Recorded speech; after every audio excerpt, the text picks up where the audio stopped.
Hello दोस्तों, स्वागत है आपका आपके अपने YouTube channel create wealth with Atul में। मैं हूं आपका दोस्त अतुल गोयल। आज हम बात करेंगे एक पेनी स्टॉक की, बैंकिंग सेक्टर से लिंक एक स्टॉक की, और किस टाइप के इसके फंडामेंटल हैं उसके ऊपर बात करेंगे। नाम है स्टॉक का साउथ इंडियन बैंक।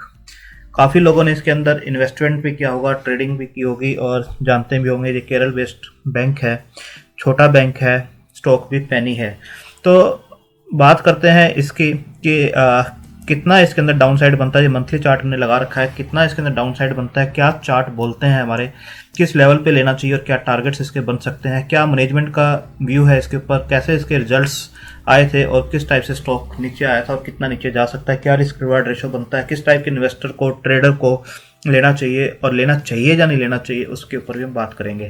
तो बात करते हैं इसके प्राइस से पहले। साउथ इंडियन बैंक जो प्रीवियस क्लोज था 8 रुपये 60 पैसे का था और ओपन होता है 8 रुपये 65 पैसे, हाई बनाता है 8 रुपये 80 पैसे का, लो है 8 रुपये 30 पैसे और बंद होता है अपने लो के आसपास ही 8 रुपये 35 पैसे में 2.91% की गिरावट के साथ। तो 52 वीक हाई देखेंगे 10.65 का है और 52 वीक लो देखेंगे तो 4.80 का है।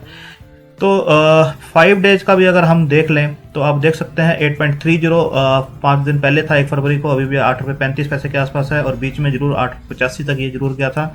1 मंथ का देखेंगे तो 9 रुपये 30 पैसे के आसपास था, वहाँ से स्टॉक जरूर 9 रुपये 55 पैसे तक गया और नीचे का लो जो है 8 रुपये के आसपास का बनाया और एक रेंज के अंदर काम करता हुआ आपको नजर आ रहा है। इसके बाद देखते हैं बैंक का मार्केट कैप जो है 1520 करोड़ का, बहुत ही छोटा जो मार्केट कैप है इसका। ROC देखेंगे 6.01% की है, ROE देखेंगे 1.93% की है और डिविडेंड यील्ड देखेंगे 1 रुपये फेस वैल्यू के ऊपर, तो डिविडेंड यील्ड आपको 0 नजर आएगी। इंडस्ट्री पी 22.8 की है बट EPS माइनस होने की वजह से आपको यहाँ पर पी नज़र नहीं आएगी।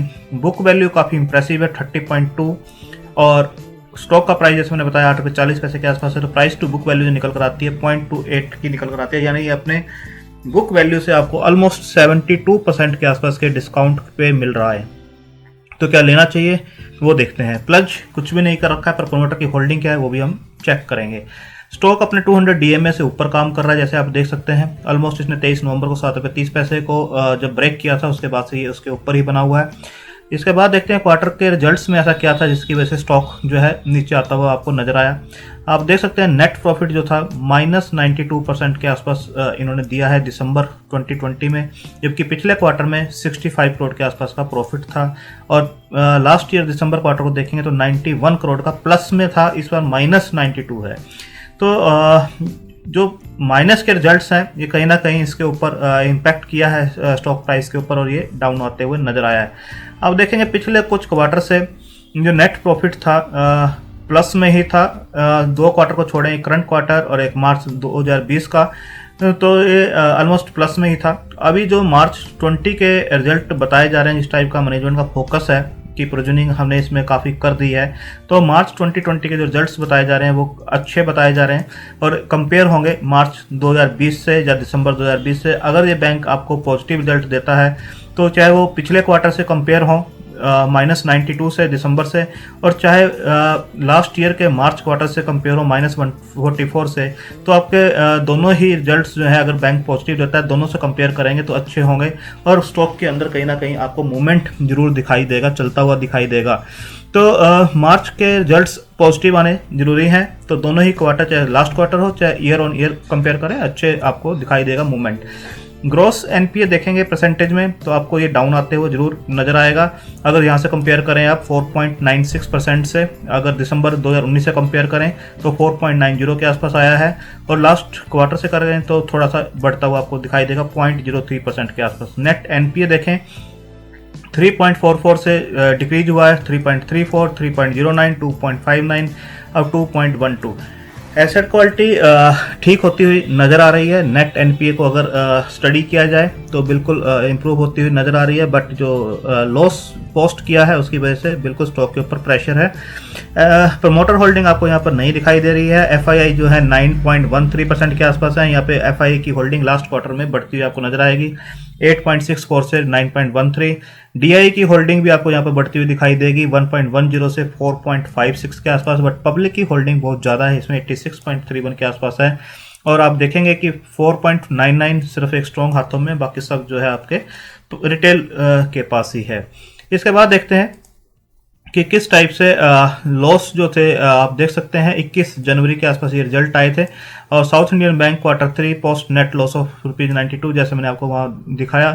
तो आप देख सकते हैं जैसे ग्रोस एनपीए पे भी हमने बात की थी कि थोड़ी सी मार्जिनली इम्प्रूवमेंट उसके अंदर दिखाई देती है, अगर लास्ट उससे कंपेयर करें 4.96 की जगह 4.90 के आसपास है।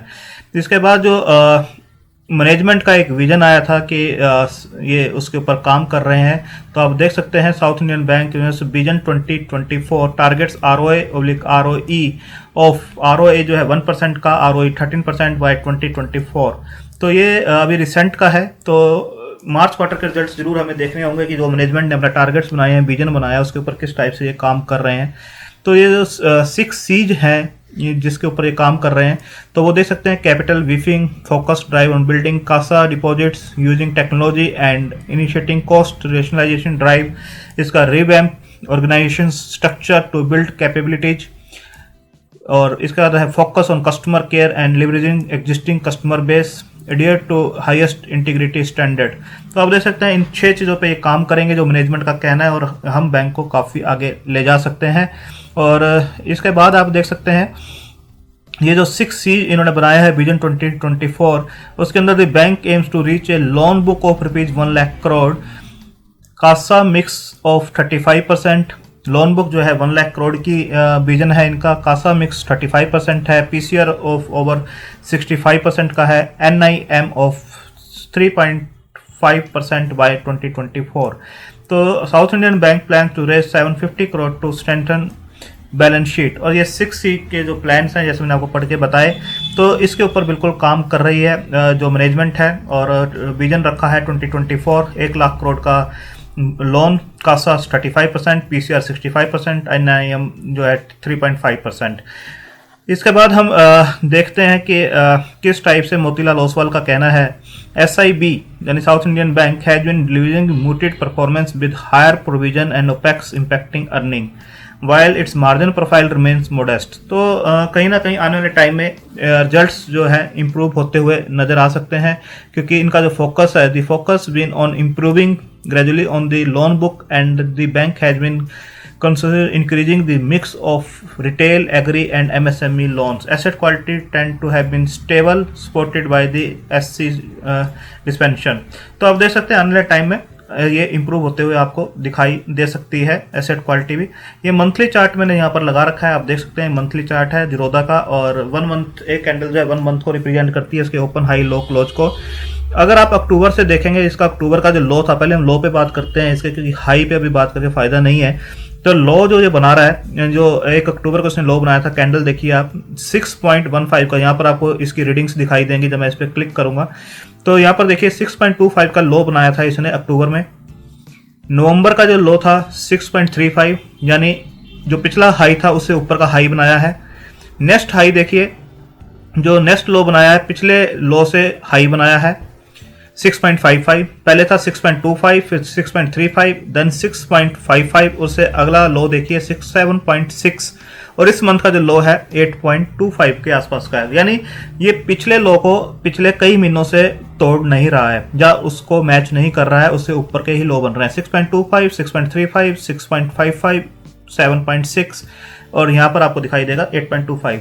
यानी अगर हम मैच करें तो 7.6 जो है इसने अपना इस महीने का बेस बना रखा है। अगर इसको ये फॉलो करता है तो 7.6 मैक्सिमम ये नीचे जा सकता है। अगर कोई भी बैंक निफ्टी में गिरावट आती है या निफ्टी में गिरावट आती है, स्टॉक रिलेटेड कुछ बैंक बैड न्यूज आती है, तो 7.6 एक बेस बन सकता है।